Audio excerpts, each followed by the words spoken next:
देखिए ये वीडियो जो है उन बच्चों के लिए है जो 11th से 12th जा रहे हैं, ठीक है। और मुझे पता है कि मोस्ट ऑफ द स्टूडेंट्स का 11th खराब होता है। 11th में बहुत सारे रीजन है, ठीक है, जिसकी वजह से 11th में पढ़ाई ढंग से नहीं हो पाती। सबसे सबसे बड़ा रीजन तो सिलेबस का गैप है। 10th में बहुत छोटा है, 11th में बहुत लार्ज है, बहुत नया नया चीज है, तो उसको एडजस्ट करने में दिक्कत होती है, ठीक है। लेकिन जब आप 12th में जा रहे हैं, 12th में आपका बोर्ड है, सबसे important point, plus JEE main वगैरह में 12th के क्वेश्चंस के ज्यादा वेटेज है, स्पेशली फर्स्ट जेई मेन का में बहुत ज्यादा वेटेज है 12th के क्वेश्चन का, ठीक है। तो 12th तो आपको अच्छा से करना है, लेकिन फिजिक्स के साथ ये समस्या है कि फिजिक्स के कुछ बेसिक कॉन्सेप्ट्स हैं और कुछ मैथमेटिकल टूल्स हैं जो आपको 11th में भी थे, और 11th के कॉन्सेप्ट है जो 12th में काम आएंगे, ठीक है। इससे आप बच नहीं सकते, ठीक है। अगर इसको स्किप करते हैं या इसमें आपको कमी है सीखने में, ठीक है, या आप नहीं नहीं किए हैं इसको, तो आपको 12th में भी फिजिक्स में कॉन्फिडेंस नहीं आएगा। 12th में भी आप डेरिवेशन अच्छे से समझ नहीं पाएंगे, आपको हमेशा टफ लगेगा, ठीक है। ये सारे टूल्स हैं, अगर टूल्स को अच्छे से यूज करना सीख गए तो आपके लिए फिजिक्स बहुत आराम से उसको समझ सकते हैं। डेरिवेशन काफी इंटरेस्टिंग हो जाएगा, न्यूमेरिकल बनाना बहुत अच्छा लगेगा, आराम से आप उसको कवर कर सकते हैं। लेकिन इसमें दिक्कत होगी तो हर स्टेप पे आप फंसोगे। इसलिए अभी आप 12th बैच मार्च में शुरू होने जा रहा है सारे जगह, तो आप क्या करो कि अभी जो गैप है 10-15 दिन का, इसमें आप कुछ, मैं टॉपिक्स लिख रहा हूं, ठीक है, और मैं अपने प्लेलिस्ट में इन टॉपिक्स पे वीडियो भी डालूंगा, ठीक है।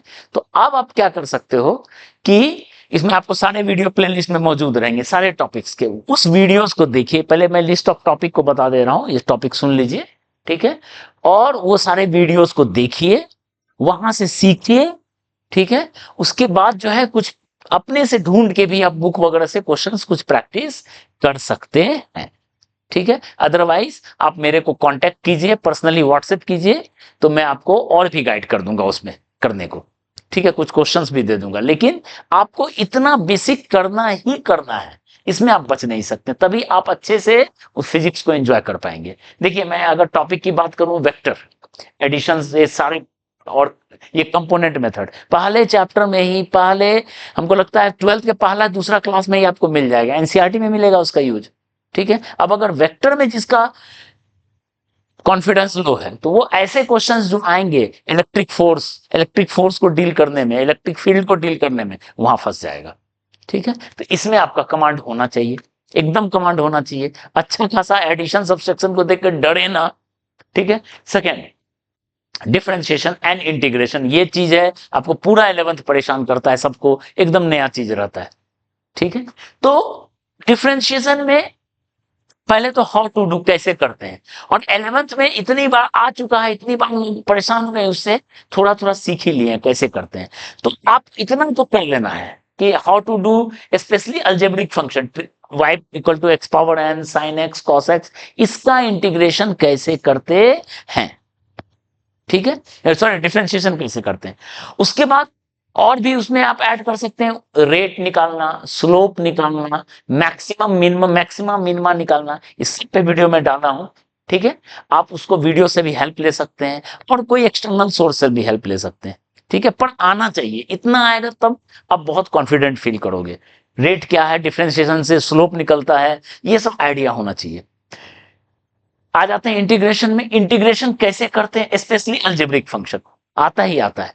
अब जैसे आपको मैं एक एग्जांपल बता रहा हूं, ट्रिगोमेट्रिक फंक्शन भी साइन का इंटीग्रेशन करते हैं, कॉस का कैसे करते हैं, साइन स्क्वायर का कैसे करते हैं, कॉस स्क्वायर का कैसे करते हैं, सब आप 12th में यूज करोगे, एसी चैप्टर में यूज करोगे।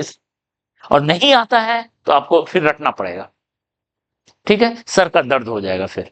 इसलिए आपको इस पे प्रैक्टिस होने चाहिए, ठीक है। इंटीग्रेशन का मतलब, इसका मतलब क्या होता है, एरिया निकालना, ठीक है। तो सब पे वीडियो मिल जाएगा आपको, आप उससे देख के कीजिए। अब आ जाते हैं फिजिक्स में, वो मैथमेटिकल पार्ट था physics, math 3 equation of motion, ये तो इतना इंपॉर्टेंट है, 9th में था एज ए चैप्टर, 11th में पूरा, 11th में हर चैप्टर में मोटा मोटी रहता है 3 equation, v equal to U plus A T, U T plus half A T square, V square plus 2as जो है, ठीक है, इस पे आपको ये मान के चलिए 15 से 20 न्यूमेरिकल बना लेने हैं 12th में इंटर करने से पहले। पहले ही चैप्टर में आपको मिलेगा, हर चैप्टर में मिलेगा। इस पे कमांड नहीं है, बहुत दिक्कत होने वाली है।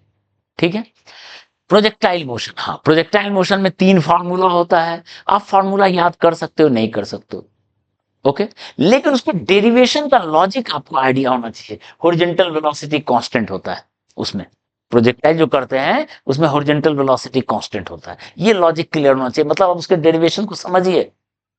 ठीक है, आप एनसीईआरटी के क्वेश्चन में स्टक कर जाएंगे, स्कूल लेवल के क्वेश्चन में स्टक कर जाएंगे, क्योंकि अभी आपको पता ही होगा 12th बोर्ड का भी लेवल बहुत अच्छा कर दिया लास्ट 3 साल से। उसमें भी आपको प्रॉब्लम बनाना आना चाहिए, प्रॉब्लम सॉल्विंग स्किल आने चाहिए, कॉन्सेप्ट आने ही चाहिए। ठीक है, तभी आप अच्छा कर पाओगे स्कोर। रटाने वाला सिस्टम अब उठता जा रहा है, लॉजिकल है। ठीक है, ये कमांड होने चाहिए। ठीक है, उसके बाद आए Newton's law of motion. Force equal to mass into acceleration कैसे लगाते हैं, 1 फोर्स है, 2 फोर्स है, 3 फोर्स है, कैसे लगाते हैं वो आना चाहिए, एकदम आना चाहिए। ठीक है, next work calculation. Work force equal to force dot displacement, कैसे वर्क प्लस होता है, वर्क माइनस होता है, वर्क जीरो होता है, बेसिक आइडिया होना चाहिए। And conservation of mechanical energy, loss in potential energy, gain in kinetic energy 12th में खूब यूज है। फर्स्ट चैप्टर में ही 3-4 जगह यूज है। ठीक है, आप उसमें फंस जाओगे अगर नहीं किए रहोगे। उसके बाद circular motion, v equal to omega R होता है, acceleration equal to V square by R होता है। ये एकदम आइडिया होना चाहिए सर्कुलर मोशन का। Net force equal to M into A, that is M V square by R होता है net force toward centre, centripetal force, ये सब सुने होंगे। तो एक आइडिया लगा लीजिए, एक समराइज, हम वीडियो सबका तो डाल ही रहे हैं, आप उस वीडियो को देख के सीख सकते हैं, पर आना चाहिए, उसको आप छोड़ नहीं सकते। ठीक है, net force equal to mass into acceleration. ठीक है, अब आ जाते हैं रोटेशन चैप्टर में। ठीक है, मोमेंट ऑफ इनर्शिया, कुछ चीज का मोमेंट ऑफ इनर्शिया पता होना चाहिए। ठीक है, 12th में आपको 2-3 जगह काम आएगा मोमेंट ऑफ इनर्शिया। ठीक है, रॉड का, डिस्क का, स्फेयर का, सिलेंडर का आने ही चाहिए फॉर्मूला। ठीक है, अब आ जाते हैं रोटेशन में basic equation, torque equal to moment of inertia into alpha. ठीक है, ये जैसे ये है वैसे ही ये इक्वेशन है। ये ट्रांसलेशन में आता है force equal to mass into acceleration, और रोटेशन में आपको पता है टॉर्क नाम का एक चीज है, तो torque equal to moment of inertia into alpha, एकदम रोटेशन का। तो बेसिक क्वेश्चन का प्रैक्टिस आपको वीडियो मिल जाएगा। ठीक है, और लास्ट, ठीक है, बेसिक ऑफ एसएचएम। एसएचएम का स्पेशली क्या होता है, अगर आप कॉम्पिटिटिव पॉइंट ऑफ व्यू से देखिए, तो जैसे इलेक्ट्रोस्टैटिक्स पहला चैप्टर पढ़ेंगे, उसमें जो क्वेश्चन है तो इलेक्ट्रोस्टैटिक्स के साथ एसएचएम को मर्ज कर देता है बहुत सारे क्वेश्चन में। करंट में भी है, फिर मैग्नेटिज्म पढ़ेंगे उसमें भी मर्ज कर देता है, लाइट में भी मर्ज कर देता है। ठीक है, तो एसएचएम का एक आइडिया होना चाहिए, क्या है एसएचएम। ये 2 इक्वेशन होते हैं, A equal to omega square L, A alpha equal to omega square theta.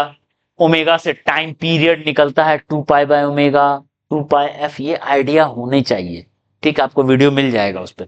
ठीक है, maximum speed omega A, maximum acceleration omega square A, ये सारे पार्ट एक आइडिया होना ही चाहिए। इसमें कुछ का ज्यादा आइडिया होना चाहिए, इसका वेक्टर का बहुत अच्छा से कमांड होना चाहिए, इस पे और इस पे एकदम कमांड होना ही चाहिए। ठीक है, बहुत कॉन्फिडेंट फील करोगे आप सीखने में। अब बाकी तो आप मेरे प्लेलिस्ट से वीडियो देखिए, सब पे वीडियो मैं डाल रहा हूं। ठीक है, जो भी दिक्कत है आप मेरे को पर्सनली व्हाट्सएप कर सकते हैं, मैं उस पर और आपको गाइड करूंगा।